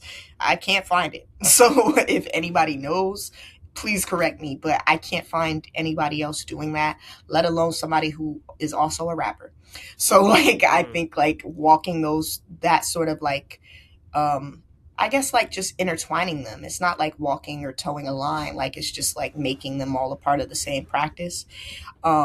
It's a thing that I'm working out the meta, like, I'm working it out in the meta, because, like, I'm doing it in front of you all but with you all at the same time. And Yeah. so, yeah, forging that place in the world is just, like, is a big kind of important step, which is also why I feel like it was important to approach it as a thesis. Like, this is the thing that I got to create to be able to justify my practice going forward, like, onward into the rest of my life. Not career, but my life. Right. Um, so, yeah, that's kind of, like, my thoughts on that. It's just something that's, like, a constant building up, for our sake. Right. So I mean, like, you've, like, for anybody who may or may not have read, like, your actual thesis statement, which you have, you've called Operation L, like, a research-based cultural strategy practice using cultural work and strategic design as mediums, and a studio providing editorial styling, writing, and graphics, as well as consulting on cooperative business practices, research, and strategy.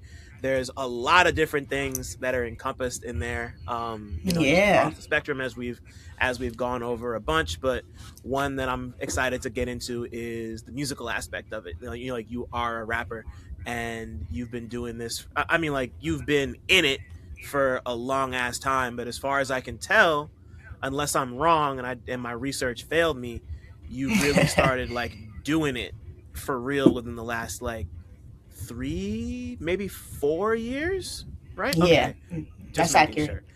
So Yeah. like where so like where did the so like where did the music come into all this? Like when did you like why was now the time for you to stop being solely an archivist and somebody kind of curating this stuff and making it yourself?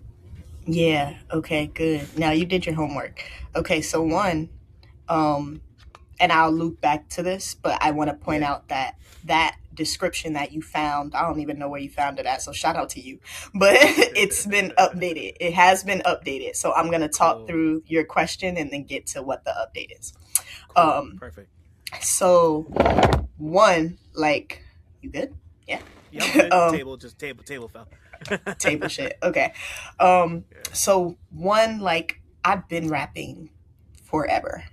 Yeah. I've been writing raps forever. So Yeah. that part's not new.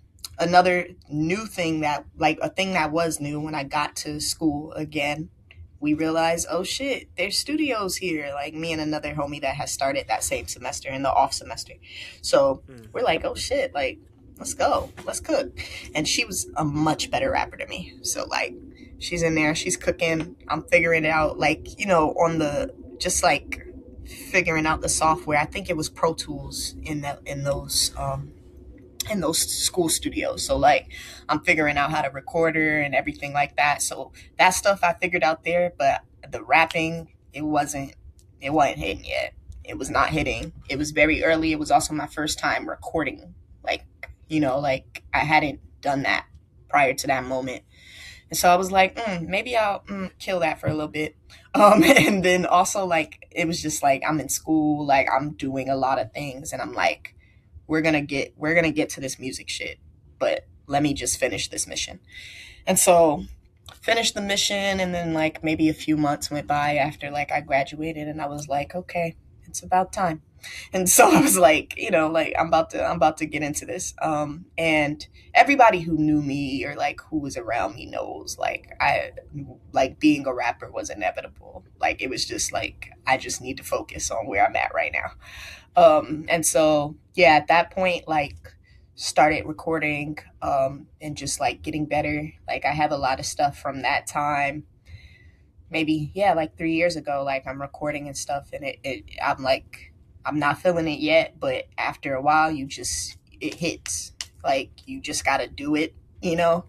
Um, Yeah. and I did it enough times where I'm like, okay, like, now it's coming out. It's coming out. The muscles trained. I start dropping songs. I start, like, and the momentum, like, it's just a switch that had been flipped again. Like, I just needed to turn it on. And so, yeah, like, I got to this point, but it always felt like at some point I was gonna figure out how to make it map to what I'm thinking about. Like, it never felt like it was just gonna be rap and this separate. Like, there's got to Right. be a way to bridge these things. You know what I'm saying? And so, Right. like, Yeah. my thing has always been about, like, the thing you just read was very encapsulating of, like, I see the threads between, like, the fashion of it, you know what I'm saying? Like, the music and all these things, like, creating this, like, cultural DNA that we love so much. Like, that's ultimately what it is. And I had that visual understanding of that and that strategic understanding, and now, like, okay, I'm doing music, and I'm like, wait, as a musician, I'm doing this, like, for myself, but also, like, I don't know, there's something to be said for, like, the locality of hip hop. There's, like, a piece that, I don't know if you read this piece that Andre G, shout out Andre, he Yeah. dropped Shout out to this, Andre like, a always. few days ago. Yeah, he dropped this a few days ago, so it's, like, super fresh. But he's talking about, like, the importance of, like, locality in hip hop and how, like, that Oh, I read creates, that. like, Yeah. you know Yeah. what I'm saying? Yeah, yeah. Mm-hmm. And so, like, once that kind of, like, clicked in my head of, like, okay, wait, there's, like, a griot responsibility for a rapper, I'm like, okay, there's the synergy. And that's kind of what this thesis has been about. Like, okay, like, how can I create, I think the name of it is Rap Steward, the current title that I landed on, because I've been through a million titles, so forgive me if I'm Mm-hmm. a little off. But the current name of it, I'm pretty sure, is Rap Stewardship. And it's just focused on this idea of cultural work in rap, like rap based music, rap based culture, and its connection to the Black radical tradition at large. And so those dots are connecting. I'm like, okay, like I'm cooking. And then last year I took this course. I don't know if I want to call it a course, but it was like a cohort that a friend of mine, Justin, who is the curator of Afrovisualism. You might have seen this page on Insta, but he was taking this course with a guy named Jason, who runs Burnt Sienna Research Society. So these are both like, little Instagram institutions, but also live, especially Jason's like lives very much in real life. Like he does these cohorts where a bunch of artists kind of like put their studios through this kind of auto ethnographic like study of like, what are you offering here? And like, how can you really communicate that effectively? And so he invited like Justin to invite some friends to do a course with him. And so it's like a small group of us. We made up like an online cohort of like 4 or 5, I think it was 4 of us, 4 people. And I'm kind of like thinking more about like Operation L in that context and like, okay, like how could I connect what I'm doing as a rapper to what's happening here? And he was the first person to kind of help me bridge that gap so it didn't feel so desperate. And now I'm like at this point where the new thing, I'll read it. Operation L is the research-based anti-disciplinary studio practice of Lindsay the Lieutenant. Operation L works in and around music and sonic practice to create multimodal cultural productions and artifacts that are counter-industrial and pedagogical in nature. There you go. And the tagline being the word made flesh. And so I think that's like the shift that had to kind of like occur. And it's like, it's work. Like it took years to like arrive at that, but like it's rooted in what I was doing the whole time. And now I just have the language for, Right. And so, yeah, like I've been in the process of just like building that out for people to see. Like the fugitive practice thing kind of like came out of that. And like, that's something I'm kind of running on the side too. That's like very like, I don't even really want to give too many words about that one, but I just feel like there's like this connection between all these things that like exist to create this, again, world building. Like there's this like world being built here. And it just kind of bridges all these different skills. Like I did the styling, I did the designing, I'm doing the music, I'm doing the like design strategy of it all. And it just all kind of comes together in this way. That now it's starting to feel rewarding after so many years of feeling like, I'm in so many different directions. Like, nah, like Right. it all makes sense. It all makes sense. Okay, so I mean, like, just considering, that's fucking crazy. I love to hear that. Like, as a child of, I think I mentioned it on here before. In high school, I was a part of, the way my high school worked. You could like your freshman year, you would just like take classes. You just take classes throughout all of my high school. But when you become a sophomore, you can choose to enter a couple of like specialized programs that gear your curriculum toward a certain like ideological bent. There was one called the Civics and Government Institute, which is all about like basically being like a model government type thing.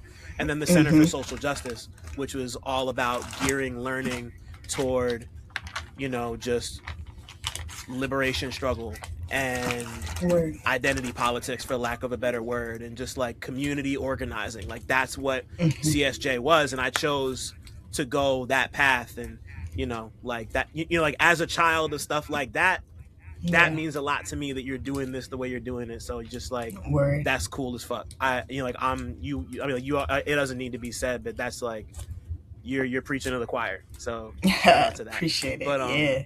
of course, but like before we formally wrap this, I wanted to dig into the music a little bit, because what's really good is, it's crazy. It's piff. It's great.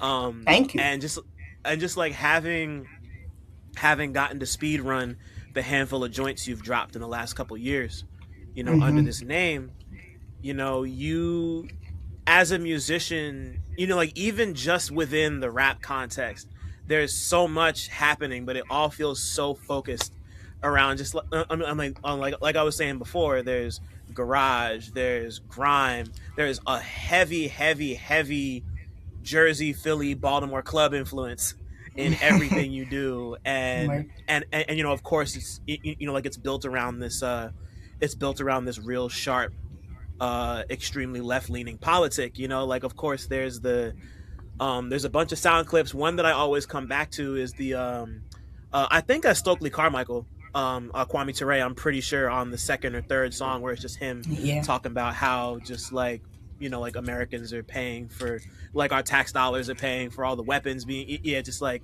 Yeah. anything Stokely, anything Kwame Ture is obviously like a go.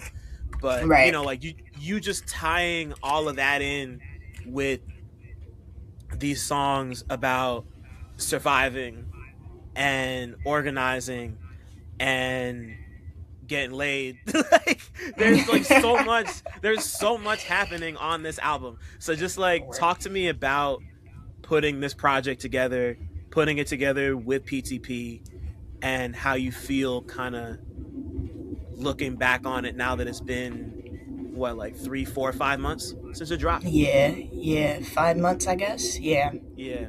That's a really good like framing of that question. I think like it's funny that it's funny to hear other people talk about your work, you know? Always. And I think, yeah, it always is. It's never like not interesting. But the thing that keeps coming up, right, as different people talk to me about what they like about it, um, is like that, because as the artist, sometimes you're like, bro, like, I hope I don't sound so all over the place. Like, it really for me, like, I hope, like, when I'm talking my shit, it doesn't, like, water down any of the, like, important shit. You know what I'm saying?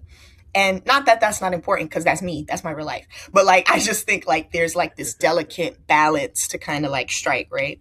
Yeah. And, like, I think I'm like you saying that to me and the last few people I've talked to about this make me feel like I've struck it, because my real life is just as like I'm only rapping what I know. Like I'm only rapping what I know. I only rap what I experience. I'm not a person that's like making stuff up, even though I'm not saying that in a derogatory way, because I think Yeah. that's a good thing and that's a good way to go for some people.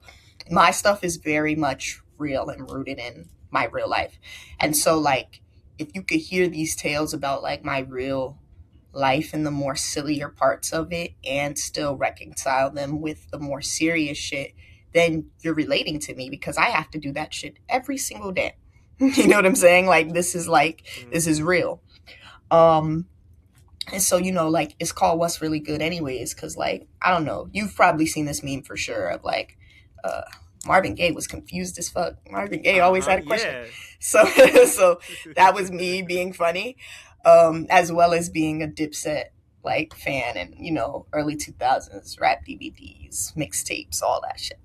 Um Yeah. and so like there's like that's like kind of the double reference with that. But like we also like we live in a crazy like what's really good, like what's happening right now, like nobody really has any sort of grasp on reality most of the times, because everything just feels fucking unreal. Like the other day I wake up and I go to work and all of us are like, so we all just kind of woke up and saw that Trump bombed Iran, right? And like just had to continue our days. What's really good? Yeah. So like that's like kind of like why I named it that, because that's how it fucking feels every single day. Like it's something else.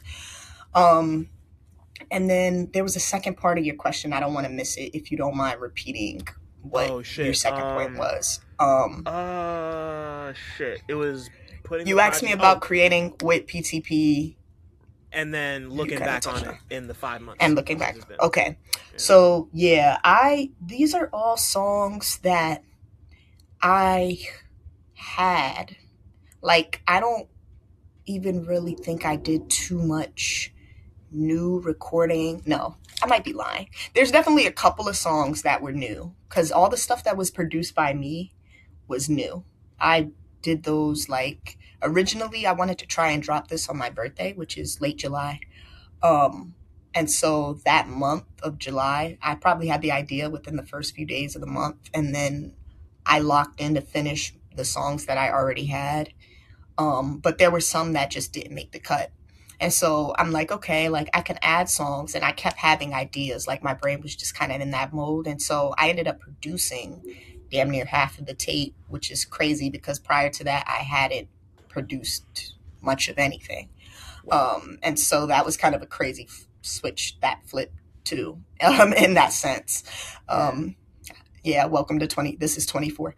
But yeah, I cooked those up, and then I was like, okay, let me like take my time here. Like I wanted to drop it on my birthday, but like, let me give it some room so that I can actually like mix it myself. Um, and so it was my first project that I produced songs on and mixed the entire thing myself. And yeah, it was a labor of love. Like that storytelling of the interludes and the samples, that was like, I feel like those skills translate from that video editing I was telling you about, like that ability of like making, video works. It kind of translates really well when I'm doing this sort of like I'm sampling shit and like I'm like making it make sense. It just, you eliminate the video and it's just sonically. Um, and so it's the same muscle. I realize that I'm flexing, and maybe I just like overthought it for so long of like, no, I gotta have somebody help me to mix this, and it's like actually you can just lock in. And so Yeah. that's felt really good. Yeah. And so as far as like gang goes, like I would send it to him to be like, yo, like test it. You know what I'm saying? He got the ear, and he does his sonic optimization too. But I was like, for this, I don't even really want to like overwork it. I want it to feel raw. I want it to be like just a reflection of where my skills and where my brain and my head is at right now, and my heart. And so I really tried to make sure that most of it was touched by me. Um, and yeah, like it just comes across as like a very detailed, like diary, I guess, of like the past year for me. Like, because all the songs were made within the past year, no longer than a year and a half. And so the only thing new about it were those couple of new songs and the sequencing. Like the way I put it together was new. They all had existed individually, or I thought I was going to put them on another project, and they came together in this way, like right before the project. And so, yeah, like looking back on it, like 5 months later, man, like, cause I'm one of those people too. Like I get sick of my work after a while. Like after doing all that work, like please get it away from me. Y'all enjoy it on your own. Like I don't want to hear Yeah. it. Yeah. And I did, like the year started, and I was like, let me listen back. And I was like, yo, like, who the fuck is this? You know what I'm saying? Like that felt really good because I have a couple of other projects out, and I have mixed. I'm not going to say which ones I love and which one I don't, but like they're like I have mixed criticism of some of my other stuff, and this is like the first time like I'm like, nah, like I handled it from front to beginning, and it's like that. You know what I'm saying? Like I feel like this project stands on its own with a lot of stuff that's even bigger, and I'm just like literally just continuing to build with the people who are tapped in, and work until it could hit more ears. I know I'm like very early on to this shit too. Like it takes years of being down to get like the recognition sometimes, but Yeah. I'm so proud of like what I'm able to put together, um, and like how people hear it too. Because like when I talk to people about it, I feel that it actually did something for them, and that's like the most impactful like Yeah. part, you know. So yeah, I say that to say like I'm still feeling good about it. I will continue to stand by this work for a long time. Incredible. And I mean, like as somebody like you just mentioned like Smack DVD earlier, and like Mhm. there's like like there's a physical aspect to this project. Like it was put out on CD, Mm-hmm. And like I've been thinking about just the general uptick in interest in physical media again a lot for the last like 2 weeks. Yeah. So before I ask you my last question, just like this seems like it's right up your alley. So just like, how do you feel about seeing the general interest and uptick in physical media for like people like around like your age, and like it's really for people from like my age. Like I'm about to be 34 in 2 weeks, so like from Mm-hmm. us down to like like 16, 17 year olds. Like that seems to be the gap of people who are like really enthused by just like owning a CD, owning a cassette, owning vinyl, wanting DVDs. These are all like we've both mentioned it in different ways a couple times today, but just like the idea of being a part of that last remnant of the physical era 20 years ago, and now Yeah. it's like starting to like the pendulum swinging back in that direction. Just like Mm-hmm. how do you feel about that current, or rather how do you feel that current fascination kind of factors into what you do specifically? Yeah. I'm glad you brought that up because it reminded me of what the question was that made Tim and Gang and Subtle walk up to me. Let's go. And I asked them and the panelists, um, like, I basically like I remember saying like I'm polymath, but right now as a designer is what this question is where this question is coming from. How do we make people care about the physical media? Now this is like, Mm, keep in mind this is like 2023, maybe early 2024. I'm like, I'm a designer and I'm trying to get people to understand like, okay, like let's design you some physical media and the importance of that. Cause the artist I was like reaching out to at that time, it wasn't clicking. You know what I'm saying? And that wasn't really a thing that people had an interest in buying, at least in the circles I was seeing at that time. yeah. And so that was the question that kind of made them be like, hand on shoulder, come here. And so like obviously there was a world of people who were interested in that, and now like you said the pendulum is swinging. So I've always been like minded towards that. Like the stuff that impacted me the most as a kid was the stuff that I physically had. A lot of the movies we talked about, I said I had the DVD.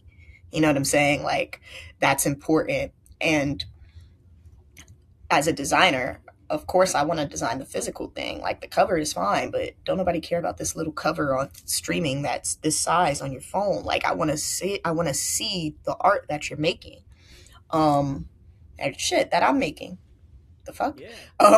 And so, like, it's like I've been thinking about that, and it's exciting to see other people start to be like, yeah. And there's a caveat in that, is it a trend, right? Like is it just something that people are gravitating towards because it's still a form of consumerism for them, and it's like how many of these can I collect? The only thing that makes me not as worried about that is that I do see a lot of people who understand the evils of streaming now. You pointed out that this is a physical project. It's also a project that is not on streaming. It is on Right. That too. Bandcamp. It is on Nina. It is, you could hit me for the download directly. I will just give it to you.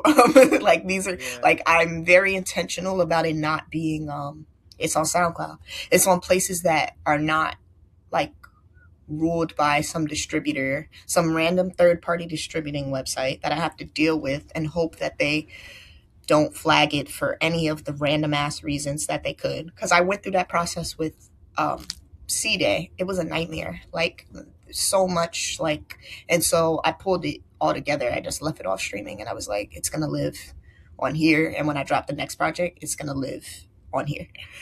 So that's kind of where we're at with that. And then yeah, you think about Spotify and the investments they got going on in the Israel and the AI thing, and they bought who sampled, and it's just like police. Like, you know what I'm saying? Like, I'm Yeah, not big with that time. shit. Yeah. You know what I'm saying?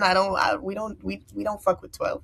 So because of that, like, I think a lot of people are also peeping that, and that's another encouraging thing because it's making people want to engage with physical media for the right reasons, which is Yeah. like, one, direct support to the artist. Even if I don't have a CD player, this is like literally going to them, and I have a physical object, artifact. It could be displayed. You know what I'm saying? Like, appreciating these Yeah. things as art object, which is why the design should be taken serious. Because if somebody's going to buy your shit as art, then it better look good.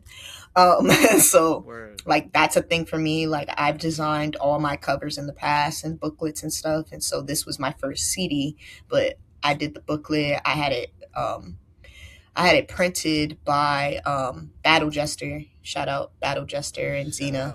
out. Um, but like, I design all my shit. You know what I'm saying? So like, that's important to me.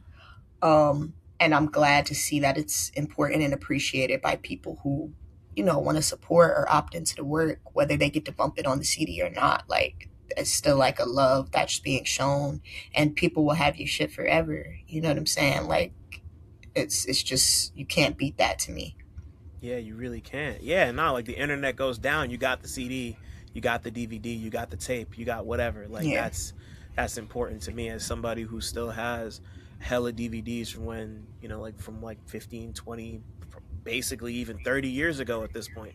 where Like yeah, that's important to me, and and I'm happy that CDs in particular are starting to CDs and DVDs in particular are starting to yeah, have like because like people have always appreciated, like vinyl and tapes had that moment, and now it feels like CDs are starting to have their like, let's bring true. these back and really appreciate them moment.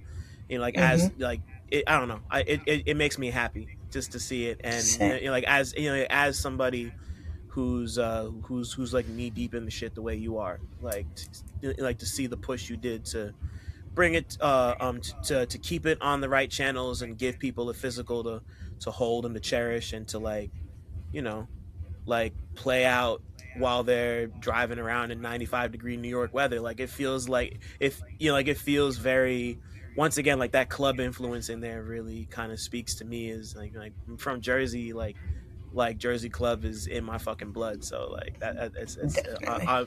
I always know how to peep game when it comes to that. But you know, Word. it's just dope. It's just really cool to see.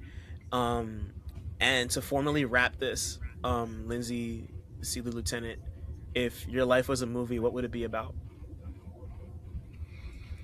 Oh, if my I know. life was a movie, what would it be about? Damn. That's not Yeah, where I I know. thought you were going with the question. I thought I had the answer, and then you swerved it on me. If my life was a movie, what would it be about? Damn, bro. It would be a documentary, man. It would be a rap DVD, wouldn't it? It Let's would go. be it would be Yeah. me outside every day. You know what I'm saying? Talking my shit to the camera. Um my favorite, if I had to like name one of my favorite like rap DVDs, like there's one of like this guy finding stack bundles, RIP stack bundles. The He RP like stack goes to, bundles. Yeah. yeah, he goes to Far Rock and like stands outside in his fucking peas like looking for him, and Stack finally gets there and he's like, yo, like that's pretty dangerous. Things be going on out here. So I respect it. You know what I'm saying? Like, I really respect it. Um and I think it would really be me. It would be raw. Um, and my favorite things to watch are documentaries. We didn't even talk about one, but that's where I really like to take it. So I wouldn't be surprised if that's the form my movie took. Wow. Okay. Well, A, great answer. B, not to belabor the point too much, but what was the last documentary you watched that really kind of caught you? Last documentary I watched. I went. Shout out Tim again. Tim hosted, or did a discussion after they screened at the Billie Holiday Theater in Bed Stuy. Um, Mm, they screened Sun Ra. Right. the new That just Sun happened Ra doc. recently. Yeah, Yeah, they yeah. just screened that at the Billie Holiday Theater, and then Tim spoke to one of the former orchestra members after. Um, but fantastic. I had already been like starting my Sun Ra rabbit hole for the past few months, and watching that documentary was very needed. His life is fascinating. He's a fascinating Mm-hmm. character. Sure is. To Yeah. go from, you know what I'm saying, like always a musician, dodging, always a gifted musician, one of the top in Birmingham, and then he's dodging the war, you know what I'm saying, and then he moves to Chicago, and all these like different parts of his story before we even get to Sun Ra. You know Yeah. what I'm saying? Like, I appreciated it so much. There were a lot of heavy hitters as far as the journalists too that were featured in the documentary talking about him. Um, but yeah, like he was the man. He was the man again. World builder, tremendous. He talks about the importance of like myth and like the development of black myths and the importance of that and building our own, rewriting our shit. And that's like a beautiful concept that I want to take with me from him and his Yeah. his approach. Um, and so yeah, doing it in my own way, but it's definitely really cool to see how he went about it. And I gotta watch Space is the Place. I was I've had literally it about to ask saved. if you'd seen. Okay. Yeah, I have it saved, but I haven't been able to make the time to watch it. But that's my next like major watch will be Space is the Place. That's But yeah, yeah. he's the man. I've definitely seen certain scenes from it though, like like out of Mhm. context, like Yeah. like it's a funny one. But I Yeah. gotta watch the Movie's whole crazy. thing. Yeah. Yeah, no, yeah, no, movie's crazy. I can't remember when I first saw it. It had to have been when I was in college, but then once again we screened that at uh, uh the one with Samira. I had Samira Truth come in, and they Oh, chose word. to watch Space is the Place, and That's a good one, yeah, man. That's a once good choice. yeah, yeah, man, yeah, like once again, great movie to watch with a crowd, and you could tell Yeah. pretty much everybody there had never seen it before, or even heard of it, and I don't Uh, know, it's great. I'm a big fan of the orchestra, and just right. Yeah. Same. so They're where supposed to can be I? here soon. Oh, word, crazy! I've never Yeah. seen them live. Where can I like? Can you find the doc online or on the I streaming don't service or? know. It was. I don't think it's streaming yet. I remember them saying something about a PBS premiere soon, which I Oh, think has right, passed now. because that's the one Um, Marcus was in. Yeah, okay. Shout out to Marcus Yeah, Moore. yeah. Shout out Marcus Moore. Yeah, I told you there's a lot of there was heavy hitters in there. Marcus Moore was in Right. there. Nate Chinnon, Harmony Holiday, like all the writers. Shout out Yeah. the writers because Yeah, y'all man. hold it down. Yeah, yeah. Facts. So I'm gonna find that at some point. Y'all should go find it at some point. And Lindsay, thank you for being here. For just like I don't know, just like jumping into the many different places we did. Like yeah, like I'm a real admirer of your work and your practice and your politic and all that. Thank you, man. So just like thanks for doing it how you do, and making sure this thoughtful shit lives in a way that can like actually touch people and not just feel like it's preserved in glass, Mm-hmm. like what you do is tactile and it's appreciated, so thank you. Thank you know you, man. No ivory towers here. hey man, yeah, yeah, no, none of that bullshit here. None of that. Thanks for listening. Shout out to y'all for making it this far. And shout out to all the black people listening too, because y'all really impeccable. Don't forget to like, subscribe, and tell a friend to come through next time. 1.